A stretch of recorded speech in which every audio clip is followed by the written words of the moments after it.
Halo teman-teman, balik lagi di Bongkar Bro. Kali ini bersama gue Busem. Hari ini kita kedatangan sebuah TWS lagi nih dari Feel Audio. Tapi yang ini tuh beda. Maksud gue bedanya tuh kalau yang kemarin dibahas sama Alit, terus nanti bahas sama Dani, mereka tuh kan tipenya in-ear ya. Feel T1 Lite, Feel T1 Pro, dan juga Feel CC Pro. Tapi kalau yang kita punya di sini adalah TWS Half Ear dari Feel Audio tipe Feel CC2. Kira-kira gimana ya suaranya yang katanya sih ini bisa menggantikan Apple AirPods? Kita langsung masuk aja ke videonya.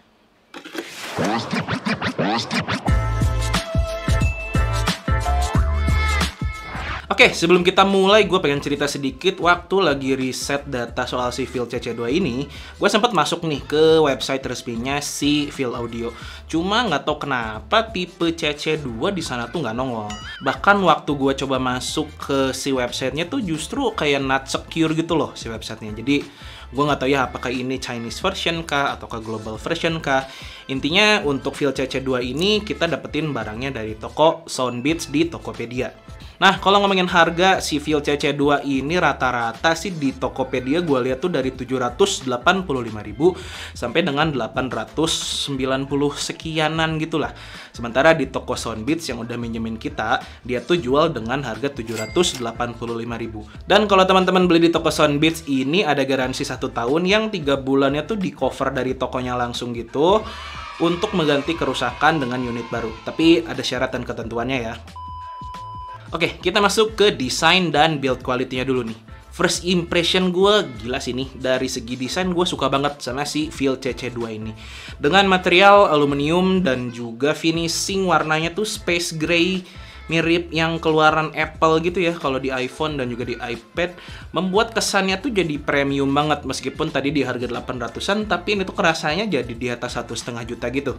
Belum lagi dari segi ukurannya, dia ini compact banget cuy. Ukurannya hanya sebesar Zippo, lo tau kan korek case yang mahal itu. Ini tuh ya dari segi panjang dan lebarnya tuh mirip-mirip, cuma agak lebih tebal sih, wajar lah karena dia kan sebuah TWS earbuds. Plus untuk dari segi bobotnya sendiri, dia tuh secara total hanya punya berat 40 sekian gram, dan untuk per earbudsnya juga hanya 4,1 gram gitu. Jadi ini tuh kerasa ringan dan compact banget, cocok lah buat dibawa kemana-mana. Cuma ya sayangnya dari segi ergonomis dengan desain seperti ini, seperti yang kalian lihat ini kan nggak punya tutup case-nya, dan dari segi earbudsnya sendiri ini nggak tahu kenapa gue merasa agak sedikit susah untuk dikeluarin kalau belum biasa ya dari case-nya tuh. Jadi dari segi ergonomis gue merasa agak sedikit kurang sih, dan juga dari segi safety. Makanya kalau mau beli sih teman-teman gue sarankan sekalian sama silikon case-nya juga sih biar lebih aman aja gitu. Tapi nih, kalau ngomongin sebuah TWS apalagi yang half ear, pastinya yang teringat pertama kalau buat gue ya, itu adalah keluarannya si Apple, yaitu si AirPods Gen 1. Nah, dari segi dimensi dan juga ukurannya, si Feel CC2 kalau dibandingkan dengan AirPods Apple yang generasi 1, ini tuh bisa dibilang mirip nggak mirip ya. Maksudnya untuk si casingnya pun si CC2 ini kerasa lebih futuristik dan lebih maskulin gitu ya dengan garis tegasnya. Sementara kalau AirPods ini lebih minimalis aja gitu kesannya. Begitu pula untuk si desain half ear earbuds-nya sendiri. Kalau si AirPods ini desainnya ya sesuai bawaannya Apple yang minimalis. Sementara kalau si Feel CC2 ini dia two-tone nasi dengan garis maskulin khas dengan si charging case-nya juga. Keduanya juga sudah memiliki IP rating X4 yang sudah cukup aman untuk digunakan sehari-hari. Tapi tentu saja kalau digunakan untuk olahraga sih gue kurang menyarankan ya. Meskipun dari secara grip sih ini sebetulnya cukup ngegrip ya untuk ukuran sebuah TWS half ear. Tapi ya tetap kalau untuk high impact sih kadang suka gampang bergeser. Bahkan waktu itu gue coba untuk dipakai sambil tiduran, itu berubah sedikit posisinya yang harus gue benerin lagi untuk si posisi earbudsnya sendiri. Cuma nggak tahu kenapa nih ya, untuk ukuran kepala earbudsnya gue lihat ini si Feel CC2 agak sedikit lebih besar dibandingkan AirPods, yang menyebabkan di dalam telinga itu nggak senyaman si AirPods. Jadi kayak ada rasa ngeganjel di telinga gitu untuk si Feel CC2. Sementara kalau si AirPods ini masih lebih kerasa ya udah lu kayak nggak lagi pakai earbuds aja ya, sesuai dengan tipe half ear-nya ini. Plus untuk TWS half ear gue kurang suka sih sejujurnya untuk ukuran batang yang panjang nih ya. Karena di zaman pandemi kayak gini yang kemana-mana lu harus pakai masker, pas lagi mau dikeluarin atau pas lagi mau pasang maskernya tuh kadang suka nyangkut gitu di batang si earbuds-nya. Tapi sih katanya sebuah TWS earbuds yang punya desain atau model yang batangnya panjang gini tuh bisa mempunyai kualitas mikrofon yang sangat baik. Katanya sih gitu. Tapi kita tes dulu aja deh kualitas mikrofonnya. Cek, cek, 1, 2, 3. Ini adalah hasil rekaman suara dari mikrofon TWS Phil CC2. Masih dalam kondisi hening ya. Sekarang kita coba dalam kondisi ramai. Cek, cek, 1, 2, 3. Ini adalah hasil rekaman suara dari mikrofon Phil CC2 dalam kondisi ramai. Kira-kira gimana suaranya? Apakah suara gua jadi lebih teredam dengan adanya background noise atau masih cukup jelas untuk didengarkan? Cek, cek, 1, 2, 3. Ini adalah hasil rekaman suara Phil CC2 TWS.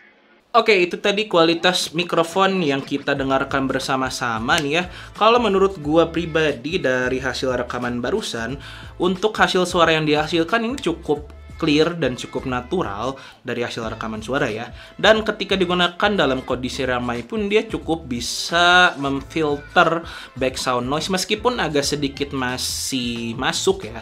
Cuma nggak separah kelas TWS budget gitulah. Masih cukup lebih nyaman. Tapi beda ceritanya ketika gua pakai main game dan juga teleponan, lawan bicara gua tuh nggak tahu kenapa merasa suara gua agak sedikit lebih robotik. Tapi mungkin itu pengaruh dari aplikasi yang digunakan juga sih, either WhatsApp ataupun waktu itu gaming pakai Discord. So ya, dengan dual mic yang dilengkapi dengan environmental noise cancelling dan juga beamforming microphone, menurut gua sih untuk harganya masih cukup-cukup aja. Bahkan bisa dibilang di atas rata-rata. Sementara untuk spesifikasi audionya, si Phil CC2 ini menggunakan 13,1 triple layer titanium diaphragm. What? Keren kan? Keren. Gue sendiri nggak tahu saking kerennya. Intinya sih dia seperti itu, dan untuk frekuensi range-nya dia punya dari 15 Hz sampai dengan 20.000 Hz. Tapi untuk kualitas suaranya kita dengerin dulu deh sama-sama. Let's just break it down to you and me uptown, dancing all around till the disco ball pops. But I have to be me, and everyone can see your anger is misplaced, and I'm gonna tell you, don't hate me 'cause I get attention. The days we spent have been a goddamn waste, but I get over it. So take your perfect lies and stuff them up your ass. I have the fucking regrets. Look deep in my eyes. Can you see the hate? There is no way. I'm the only one that you see. I got what you want, what you need. Before you know it, you're falling in love with me.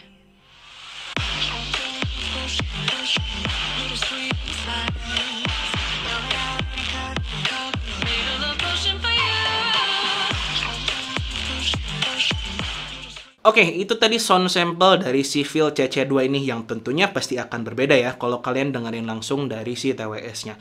Yang bisa gue bilang sih untuk karakteristik suaranya dia ini khasnya Phil banget ya. As in signature-nya tuh lebih ke balance dan juga netral.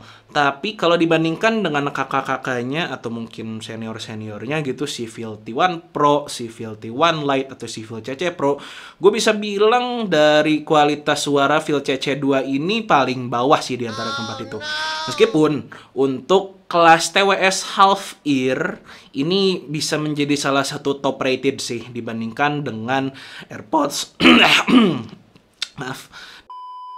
Dibandingkan dengan AirPods, terus juga Sabat Fuplay.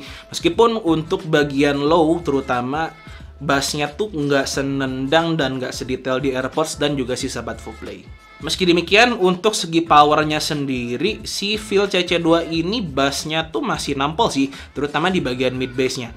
Plus untuk sub bassnya sendiri dia masih nongol-nongol, tapi agak sedikit pecah untuk beberapa lagu.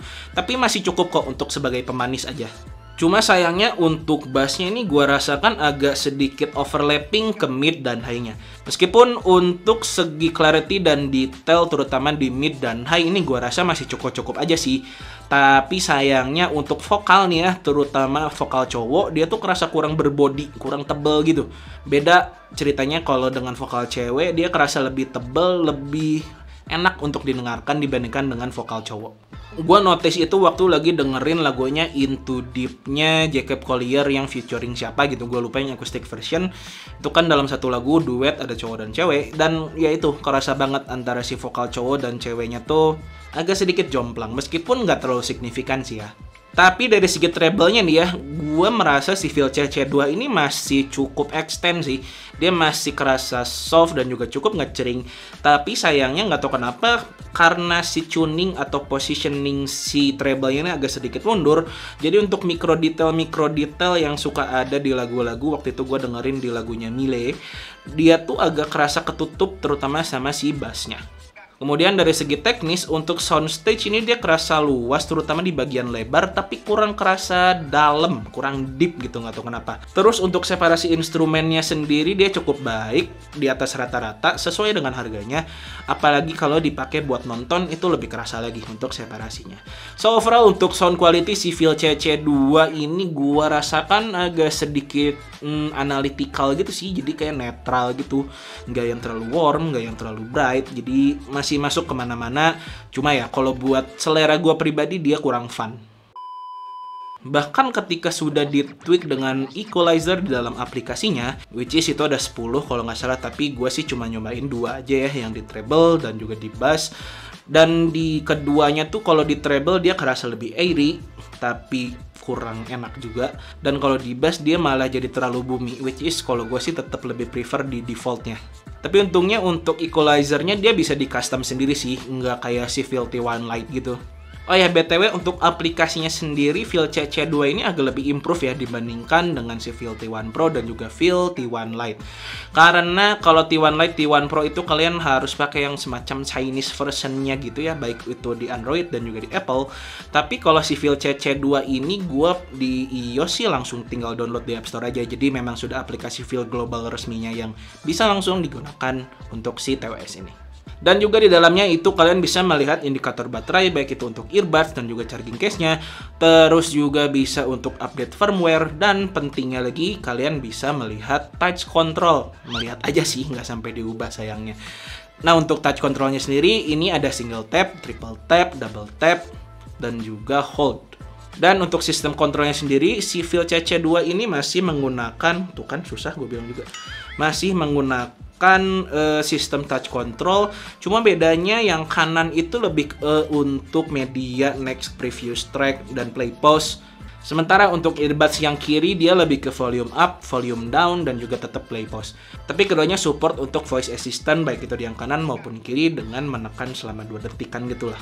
Tapi untuk sensitivitasnya sendiri sih si Phil CC2 ini gue bisa bilang responsif ya. Bahkan agak sedikit terlalu responsif. Jadi kalau kalian pencet di bagian belakang batangnya, bagian depan batangnya, bagian ke atas dikit atau bagian bawah, atau bagian bawahnya dikit, ini tuh langsung ketekan si sensor touch controlnya, which is bisa menjadi plus minus dalam kondisi tertentu sih. Kalau memang kalian lagi buru-buru ya, untungnya kalian langsung respon si ininya. Tapi kalau lagi pengen benerin posisi earbuds doang yang selalu atau sering kali terjadi dalam TWS half ear, ya kadang mengganggu juga sih. Selain itu di dalam aplikasinya juga ada untuk latency mode. Yang lucunya atau bagusnya, si latency mode-nya ini terdiri dari 3 mode, yaitu music mode, terus ada movie mode, dan juga gaming mode. Yang setelah gua tes nih ya, untuk segi kualitas suaranya sendiri, antara music dan movie mode ini masih mirip-mirip ya, tapi latensinya memang kerasa sedikit lebih tipis di si movie mode. Sementara kalau di gaming mode memang seperti biasanya, TWS dengan gaming mode itu akan menurunkan kualitas suaranya sendiri, yang gua rasakan di sini agak sedikit turun dari segi clarity-nya. Artinya dia agak sedikit lebih mendem. Tapi memang untuk segi latensinya dia jauh improve sih. Jadi jauh lebih tipis dibandingkan dengan si music maupun si movie mode. Kita dengerin aja deh latensi tesnya. Game mode off.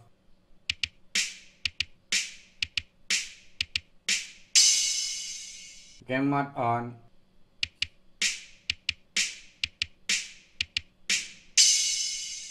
Game mode off. Game mode on. Game mode off. Game mode on. Game mode off.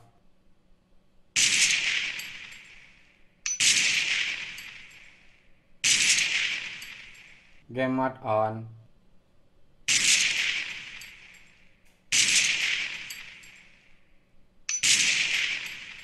Untuk segi konektivitasnya sendiri, si Phil CC2 ini sudah menggunakan Bluetooth 5.2 cuy. Cuma untuk audio codecnya dia hanya menggunakan AC dan juga SPC. Agak sedikit disayangkan mungkin buat teman-teman yang ngarep di 800.000 ini udah dapat aptX lah minimal. Tapi dari segi jaraknya sih gua rasakan Phil CC2 ini unggul ya, dalam artian meskipun diklaimnya dia ini 10 meter, tapi gua coba, gua dengerin dari dapur, HP gua simpan di dapur, terus gua ke teras depan rumah yang jaraknya kurang lebih 12 meteran gitu, masih aman-aman aja kok. Tidak ada koneksi yang putus-putus. Cuma waktu itu gua pernah ada satu kali pengalaman gua connect si Phil ini ke iPhone gua, dan iPhone gua ini tuh lagi menjadi hotspot ke iPad. Cuma di situ tuh nggak tahu kenapa koneksinya agak sedikit kurang stabil, sesekali aja sih. Jadi terkadang tiba-tiba mati, terus nyambung lagi. Mati loh ya, bahkan selama 5-7 detikan gitu, plep, loh kok ini kemana, hilang, terus nyambung lagi, kurang lebih kayak gitu. Tapi kalau dalam kondisi biasa, di mana gue tidak menggunakan hotspot, atau lagi pakai seluler data biasa, atau lagi terhubung ke wifi yang biasa, ini lancar-lancar aja kok. Belum lagi untuk segi antar earbudsnya sendiri, itu juga aman-aman aja. Plus dia juga sudah support single mode yang cukup flawless, hampir flawless. Dengan fitur-fitur seperti itu, Phil CC2 ini dilengkapi dengan baterai sebesar 500 mAh untuk si charging case-nya. Dan untuk earbuds-nya terbilang kecil nih, mini banget. Dia hanya di 30 mAh aja. Tapi jangan khawatir, setelah gua tes nih ya, dengan 1 jam pemakaian di 60-70%, dia tuh hanya berkurang 15%-an gitu. Dan setelah 3 jam, dia tuh berkurangnya hanya menjadi 50%. Dan setelah 6 jam lebih dia baru matot cuy. Dan untuk pengisian daya baterainya sendiri, dia juga sudah support fast charging, yang dimana 15 menit kalian bisa mendapatkan kurang lebih 2 jam playtime. Itu cakep banget sih menurut gua. Tapi seperti biasa, untuk full chargingnya sendiri sih charging case-nya kurang lebih di sekitar 1,5 jam. Kalau untuk earbuds-nya hanya di 50-60 menitan gitulah. Agak lebih cepat dibandingkan TWS pada umumnya. So untuk segi baterai, baik itu untuk kapasitas dan juga playtime dan juga charging time, ini gue bisa bilang cakep banget sih. Nah, berdasarkan poin-poin review di atas sih, si Phil CC2 ini yang dibanderol dengan harga 780 ribuan sekian sih ya, dia salah satu top recommended TWS half ear untuk gua pribadi ya, yang bisa gua sarankan untuk teman-teman, apalagi kalau disandingkan dengan Apple AirPods dan juga sahabat Fullplay. Tapi kalau teman-teman masih menggunakan Apple atau Apple user nih ya, gua masih akan lebih menyarankan AirPods sih, karena konektivitasnya tentu akan lebih nyaman antara ekosistem si Apple. Tapi kalau teman-teman lebih banyak yang menggunakan Android, ini salah satunya sih jawaban kalian yang sedang mencari TWS half ear mirip AirPods. So, sekian dulu untuk video kali ini. Terima kasih banyak sudah menonton. Jangan lupa klik subscribe dan juga like video ini kalau suka. Kalau nggak suka, nggak apa-apa, di dislike aja. Gua Busem, and until next time, stay humble and positive.